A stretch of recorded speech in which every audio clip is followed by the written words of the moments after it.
একজন ভাই প্রশ্ন করেছেন যে নামাজি ব্যক্তি কতটুকু সামনে দিয়ে হাঁটা যাবে। এটা আমাদের প্রায় আমরা এই পরিস্থিতির মুখোমুখি হই যে নামাজি ব্যক্তির সামনে দিয়ে হাঁটা যাবে কিনা।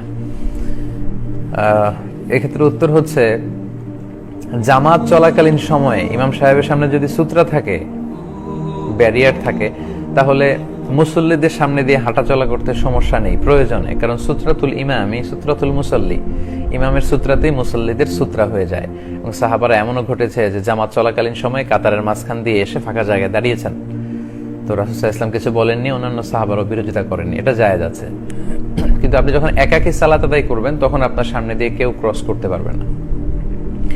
এবং এটি এত বড় গুনাহের কাজ, কারণ বান্দা যখন সালাত পড়ে ওয়া ইউনাজি রব্বাহ, সে তার রবের সাথে গোপন আলাপ করে, কথা বলে, যদিও অনেকে আমরা এটা ফিল করি না। তো সেই সময় আপনি মাঝখান দিয়ে যাবেন, এটা মোটেও কাম্য না। এবং আল্লাহ রাসূল সাল্লাল্লাহু আলাইহি ওয়াসাল্লাম বলেছেন, লাউ ইয়ালামিল মারু বাইনা ইয়াদাইল মুসাল্লি মা আলাইহি মিনাল ইসম। সালাত আদায়কারী ব্যক্তির সামনে দিয়ে যে ক্রস করে, তার সামনে দিয়ে যে হেঁটে যায়, সে যদি জানতো যে এই হেঁটে যাওয়াতে, ক্রস করাতে তার কি পরিমাণে পাপ হয়েছে, তাহলে সেখানে সে 40 দিন কিংবা 40 সপ্তাহ কিংবা 40 বছর দাঁড়িয়ে থাকাটাকেও শ্রেষ্ঠ মনে করত। সে সেখানে দাঁড়িয়ে ওয়েট করত, সে সালাত আদায়কারী ব্যক্তির সামনে দিয়ে ক্রস করে যেত না। তো এত বড় হুঁশিয়ারি দেওয়ার পরেও আমরা যদি এটা কেউ করে ফেলি, এটা ঠিক হবে না। বেখেয়ালে অন্যদিকে তাকিয়ে আছি, চলে গেলাম, সেটা ভিন্ন কথা। কিন্তু আমাদের মধ্যে অনেকেই দেখা যায় যে সালাত আদায় করছে, তার সামনে দিয়ে হেঁটে যাচ্ছি, এটা যেন আমরা কখনো না করি। তো ভাই প্রশ্ন করেছেন যে কতটুকু সামনে দিয়ে যাওয়া যাবে। এক্ষেত্রে দুইটি মত আছে। একটি মতামত হচ্ছে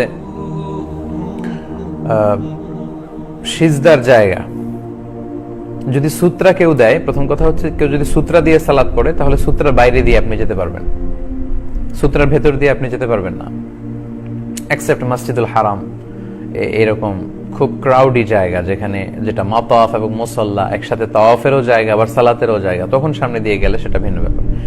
কিন্তু আমাদের মসজিদগুলোতে আমরা অনেক সময় যে ভুলটা করি, সালাত শেষে এমন জায়গায় সুন্নাহ পড়তে দাঁড়াই, তখন অন্যান্য মুসল্লিদের জন্য বের হয়ে যাওয়াটা খুব কষ্টকর হয়ে দাঁড়ায়। এটা কিন্তু ঠিক না। আপনাকে এমন জায়গায় দাঁড়াতে হবে, সালাত শেষে সাহাবারা মসজিদে নববীর যে উস্তুয়ানা পিলারগুলো আছে, ওগুলো খুঁজে খুঁজে সবাই দাঁড়িয়ে যেতেন সালাত পড়ার জন্য। তো আমরা ওই জন্য এরকম এমন জায়গায় দাঁড়াই যাতে অন্যদের ক্রস করতে, হেঁটে যেতে সমস্যা না হয়। অথবা এখন আলহামদুলিল্লাহ মসজিদগুলোতে ছোট ছোট সূত্রা পাওয়া যায়, সূত্রা নিয়ে যেন দাঁড়াই। তো কেউ যদি সূত্রা দিয়ে সালাত আদায় করে, তার সূত্রার ভেতর দিয়ে যাওয়া যাবে না। আর সূত্রা ছাড়াও যদি পড়ে, তাহলে তার সেজদার জায়গা পর্যন্ত যাওয়া যাবে না, তার বাইরে দিয়ে যাওয়া যাবে। আরেক বর্ণনায় আছে সালাসাতু আযরু, 3 গজ বা 3 হাত। আপনি যেখানে মুসাল্লায় সালাত আদায় করতে দাঁড়ালেন, 3 হাত হিসেব করে তার বাইরে দিয়ে যেতে হবে, এর ভেতর দিয়ে আপনি যেতে পারবেন না। এবং এটাকে আল্লাহ রাসূল সাল্লাল্লাহু আলাইহি ওয়াসাল্লাম এতটা শক্তভাবে প্রেসক্রাইব করেছেন যে কেউ যদি সূত্রা দিয়ে সালাতে দাঁড়ায়, আর এই সূত্রার মাঝখান দিয়ে কেউ যদি ক্রস করতে চায়, তাহলে ফালিয়াদফাহু, মুসল্লি যেন তাকে থামিয়ে দেয়। আপনি সালাত পড়ছেন, সূত্রা দিয়ে কেউ যাচ্ছে, আপনি তাকে থামিয়ে দিবেন। আল্লাহ রাসূল সাল্লাল্লাহু আলাইহি ওয়াসাল্লাম এটা রেকমেন্ড করেছেন, এতে সালাত নষ্ট হবে না। সে হয়তো বেখেয়ালে যাচ্ছিল, আপনি থামিয়ে দিলে সে বুঝে যাবে, এই পাপ থেকে সে বেঁচে যাবে। আবার যদি আসতে চায়, আল্লাহ রাসূল সাল্লাল্লাহু আলাইহি ওয়াসাল্লাম বলেছেন ফালিয়ুকাতিলহু, সেজন্য তাকে ধাক্কা মারে, সেজন্য তাকে অ্যাটাক করে। তো অ্যাটাক করার উদ্দেশ্য এই না যে আমি সালাতে পড়ে সালাত চলাকালীন অবস্থায় আরেকজনকে আঘাত করবো, ঘুষি মারবো না। এটা আল্লাহ রাসূল সাল্লাল্লাহু আলাইহি ওয়াসাল্লাম গুরুত্ব বুঝিয়েছেন এবং তাকে যেন আমরা আটকে দেই, এটা বুঝিয়েছেন।